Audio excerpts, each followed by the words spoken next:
wag na nating patagalin pa. na. Lahat po, pumili na po kayo ng mga regalo ninyo. Grabe, ayan Tara! na. In 3, 2, 1, buksan na yan! Sabi nila, para daw tunay na maintindihan mo ang kalagayan ng isang tao, ay put yourself in their shoes. O ilagay mo daw ang sarili mo sa kanilang kalagayan o sitwasyon. Yan po ang pilit nating ginagawa sa Dear SB Linggo-Linggo. Ang hindi lang ikwento ang mga buhay ng ating mga kababayan, kundi maranasan ko ang kanilang pang-araw-araw na pinagdadaanan. Marami na po tayong natulungan, mga nanay-tatay, mga lola't lola, mga kababayan natin may kapansanan na talaga naman nabigyan natin ng pangmatagalang tulong para maiangat nila yung mga sarili nila sa kahirapan. Pero ngayong araw po, dahil malapit na ang Pasko, magbibigay na naman tayo ng regalo sa 100 kababayan natin, karamihan ay kabataan, para naman matuwa at mabigyan sila ng mga pag-asa. Pero ngayon, hindi lang natin ilalagay ang ating sarili sa kanilang kalagayan o sa kanilang sapatos, ika nga. Magbibigay tayo ng mga bagong sapatos. Opo, mga brand new shoes para sa kanila, para magamit nila yung mga sapatos na to sa kanilang paghakbang tungo sa kanilang magandang kinabukasan. Tara, samahan niyo akong pasayahin sila. Ako si SB, Sam Versosa. Lumaki sa hirap, nag-aral, at nagsumikap. Kaya ngayon, nais kong ibalik ang oportunidad at pag-asa sa mga taong nangangailangan at nangangarap magbago ang buhay.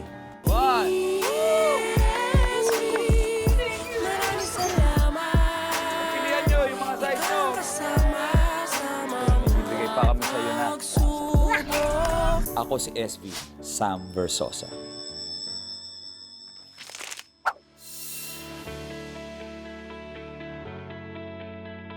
Nung bata ako, isa sa pinakahihiling kong regalo tuwing Pasko ang bagong branded na sapatos. Isang pangarap na pinag-ipunan at pinagsumikapan ko ng gusto bago naabot. Kaya alam kong para sa mga kagaya kong batang lumaki sa hirap, hindi ito maliit na bagay. Simbolo ito ng mga pangarap na pwede pang marating, mga hakbang na pwede pang lakarin, at mga landas na pwede pang tahakin.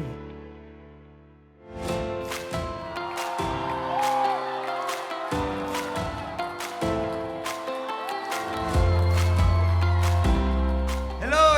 Kamusta po kayong lahat? Magandang araw po sa mga special na bisita natin ngayong araw. Alam ko, excited na po kayo at kayo po ang ating mga napili ngayong araw. Pero bago natin simulan, meron tayong isang bisita na ipapakilala na tumulong sa akin para i-arrange itong mga regalong to para sa inyo. Gusto kong tawagin ang aking kaibigan, walang iba, kundi si Dane Grospe. Dane, kamusta? Hello, magandang hapon, Maynila! Maraming salamat po, Sam Versosa, for inviting me and to be part of this amazing history na gagawin natin. Mamimigay tayo ng more than 100 pairs ng sapatos para sa Maynila. Sa malakas na palakpakan naman dyan. Yes, Dane, at para lang alam ng mga kababayan ko rito sa Maynila, pinlano nating dalawa to. Kasi nag-uusap kami ni Dane, sabi namin, dahil siya ang authority sa mga sapatos, meron siyang napakagandang tindahan ng mga sneakers, rubber shoes. Sabi ko, Dane, bakit hindi tayo magbigay ng regalo sa mga kababayan natin sa Maynila? Matagal na natin plinano to. Oo. Ito, boss. Pero ano pala to? First batch pa lang. Sa tulong ng kaibigan nating si Dane Grospe ng Flip Phenomenal Soul 190, naganda tayo ng 100 sapatos para ipamigay sa mga kababayan nating katulad namin noon ay hanggang pangarap lamang ang makapagsuot ng mga branded na sapatos. Ito naman po para sa mga kabataan ng Maynila. Naganap tayo ng mga deserving na individual sa ating mga Facebook Live. Mga kabataang may pangarap at gustong lumundag para sa kanilang kinabukasan. At sa araw na ito, ipamimigay na namin ni Dane ang inihanda naming regalo para sa ating mga kababayan. Isang maagang pamasko na kanilang babaunin bilang inspirasyon. para patuloy na magsumikap para sa susunod na taon. Naalala mo ba, Dane, nung bata tayo, Yes. ang talagang gusto natin ma-receive, lalo na pag malapit ang Pasko, ay rubber shoes. Tama yan. I remember nung bata ako kasi talagang nag-iipon talaga ako para makabili ng sapatos. And to be here in the amazing journey natin, tapos nagnegosyo tayo ngayon, tutulong tayo, magbibigay tayo, magpapasaya tayo ng mga tao, lalong-lalo na dito sa Maynila. Maraming salamat po. Yes. Kaya wag na nating patagalin pa. Pumili na po kayo ng mga regalo ninyo. Grabe, ayan Tara! na.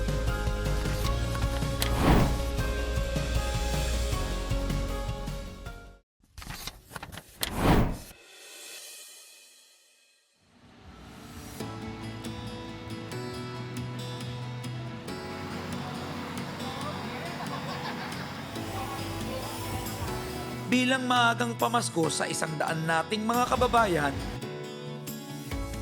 naghanda kami ng aking kaibigan na si Dane Grospe ng 100 branded na sapatos na ipanre-regalo sa mga deserving na individual. Isa si Carl Reyes sa mga sumali sa ating Facebook Live. Nagbabaka sakaling mapansin natin ang kanyang pangarap. Panganay po ako sa magkakapatid. Ako lang po yung lalaki. Kumbaga ako po yung nag-try na sumubok sa kung ano po talaga yung buhay. Na nasa labas ka na kung paano kumita, paano maghanap buhay.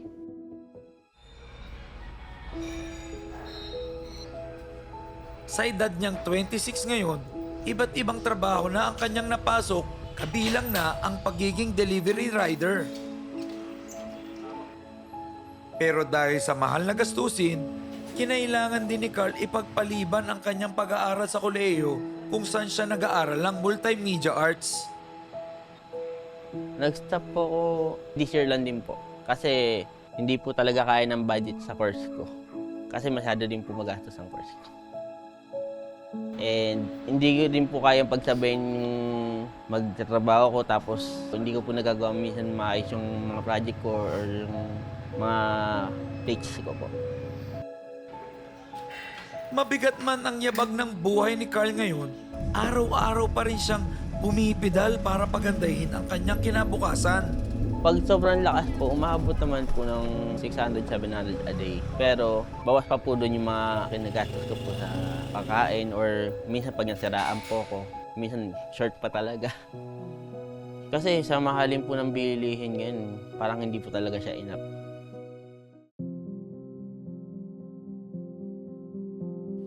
Minsan ding hinarap mag-isa ng 19 anyos na si Riumir Santiago ang buhay. Kaya ang buong akala raw niya ay walang makakaintindi sa kanya.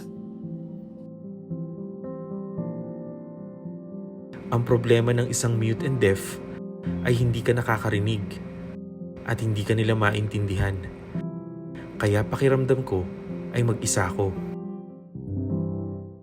Nung nag 1-year-old po siya, doon po namin nalaman kasi buhat-buhat ko po siya. Tapos parang may bumagsak po ng planggana, yung parang stainless po. Bumagsak po sa likod niya. Tapos hindi man lang po siya nagulat. Wala po siyang reaction. Pinahiring test po namin siya. Sobrang lalakas na tunog lang po yung naririnig niya. Sabi ng doktor, wala daw pong pag-asa yung tenga niya. Sa pagpupursige ng kanyang inan, nakapag-aral si Riumir sa Philippine School for the Deaf. Dito siya natuto ng sign language. At para hindi maramdaman ni Riumir na mag-isa siya, sinikap din ang kanyang ina na aralin ang lengguwahe ng kanyang anak. Noong unang beses na pumasok ako sa School for the Deaf, nashock ako. Pero naging masaya agad ako dahil sa deaf community. At tinuturuan ako ng teachers ko ng sign language. Marami akong naging kaibigan na katulad ko.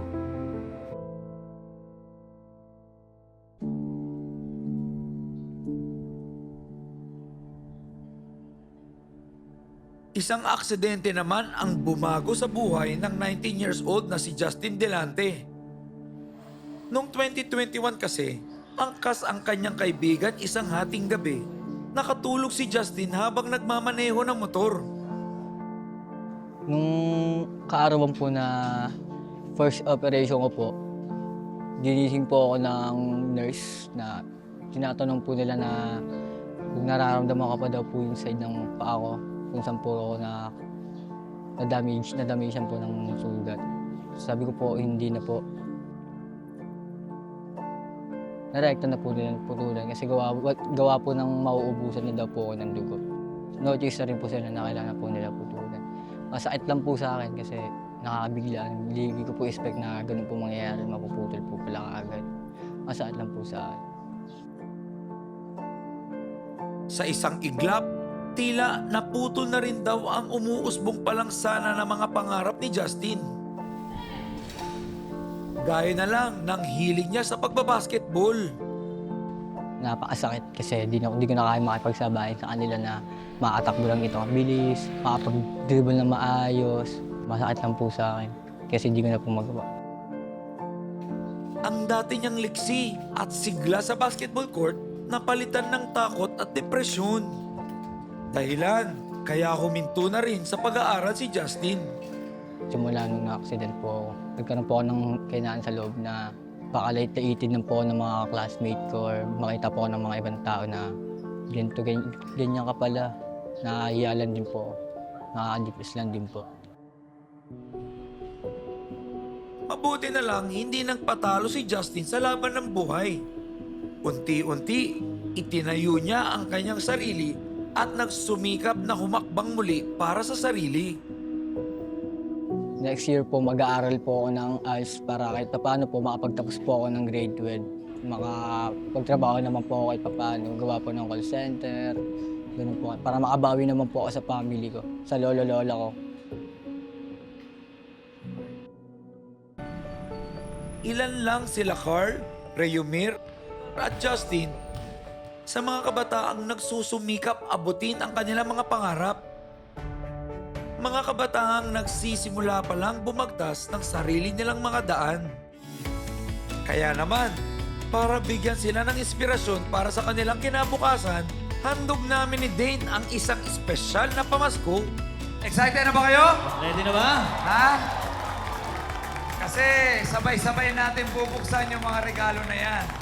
Mga kababayan ko sa Maynila, Distrito 1, 2, 3, 4, 5 hanggang 6. Handa na ba kayo? Ay kung handa na kayo, huwag na natin patagalin. In 3, 2, 1, buksan na yan!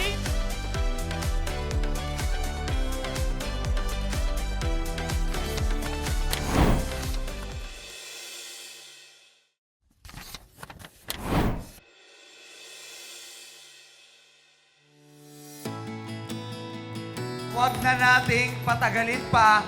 Lahat po ng mga kababayan natin na nabunot sa raffle sa SB Manila, pumili na po kayo ng mga regalo ninyo. Grabe, ayan Tara! Pili na! Ano kaya laman yan? Yan, ang dami! Sabi, hi. Itong mga kababayan natin na to, sila po yung mga nag-comment, sila yung nag-download ng SB Manila app at talagang sumulat sa atin sa Dear SB para mabigyan nitong Shoe Maynila na regalo natin ngayong araw. Maraming salamat sa lahat ng mga nag-participate. Thank you.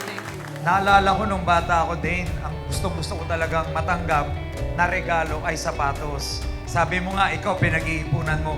Ako din, pinag-iipunan ko kasi matagal akong walang magandang sapatos. Ang gamit ko lang noon, nung nagbabasketball ako, tsinelas. Chinelas. Oo. Medyo masakit sa pa. Saka maganda rin dito, 100% authentic at original ang ibibigay natin sa Yes! kanila. Yan. Eh, syempre ba naman, galing kay Dane Grospe. Kaya sa ilalim ng mga regalong yan, nandyan yung mga special na regalo nila. Excited na ba kayo? Ready na ba? Ha? Okay. Eto na to, Dane. Sabayan Let's go. mo ako. Yes. In 3, 2, 1, buksan na yan! Yes! Ay, grabe! Palakpakan! Hawakan nyo na yung mga brand Triple new white. shoes ninyo! Grabe to! Goosebumps! 100% authentic. Original po lahat yan.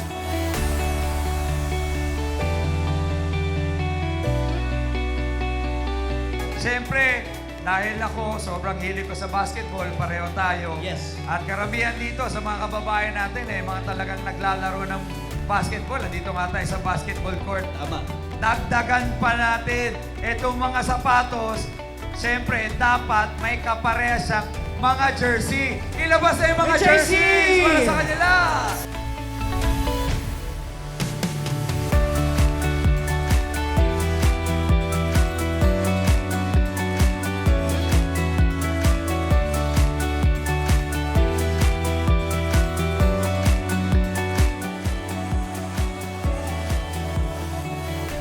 Oh, hindi pa tapos yan. Siyempre, malapit na ang Pasko. At nasa Dear SB kayo. Sasagarin na namin ang regalo para sa mga kababayan ko. Sabi? Lahat kayo may iuuwing Noche Buena package para sa buong pamilya. Ilabas na yan! Let's go! Bigyan lahat ng Noche Buena package. Siyempre, kompleto yan.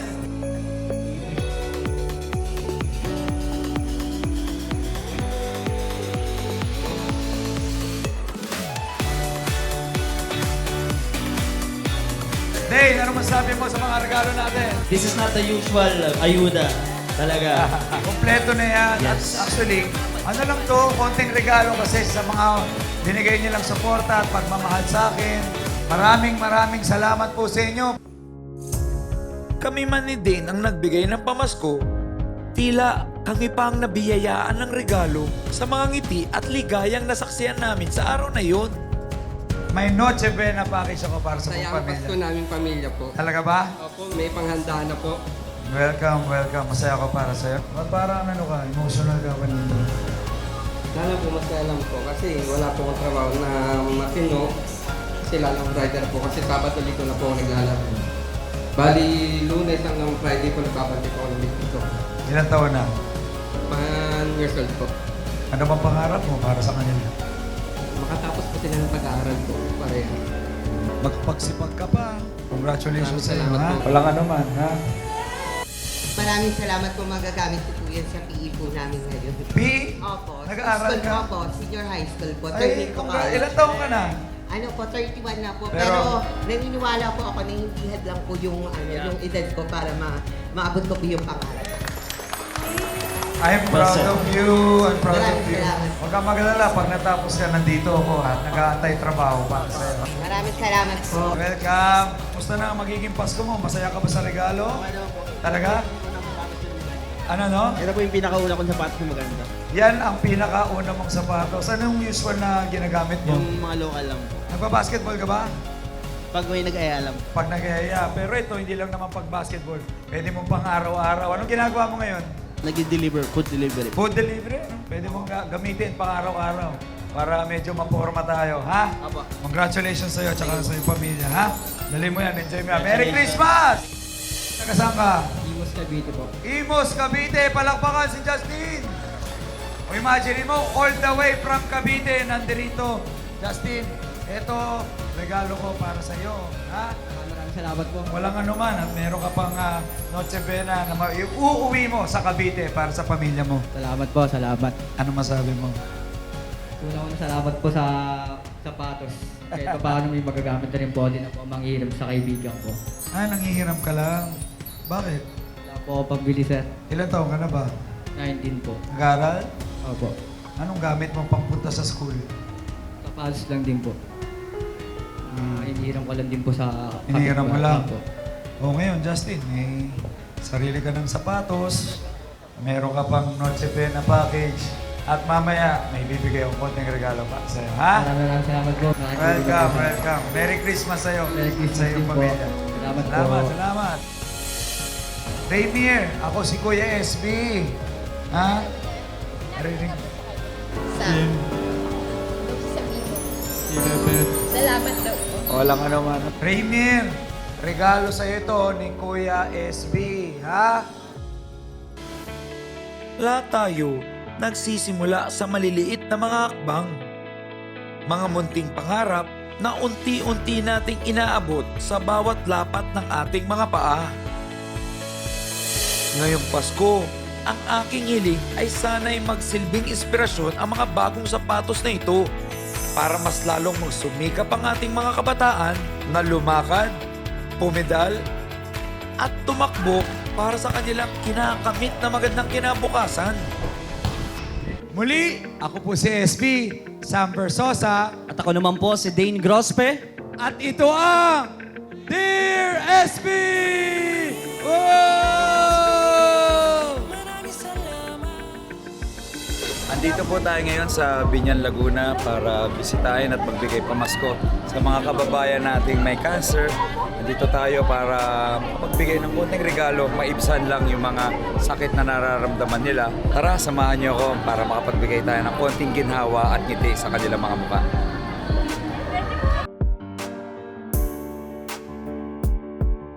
Babaeng po ito, maraming salamat po sa mainit na pagtanggap. Hindi po kayo nag-iisa. And the winner, congratulations, number 73. Nagpapasalamat po ako sa malaking tulong na idinagdag niya sa akin. Maraming salamat po kay SB.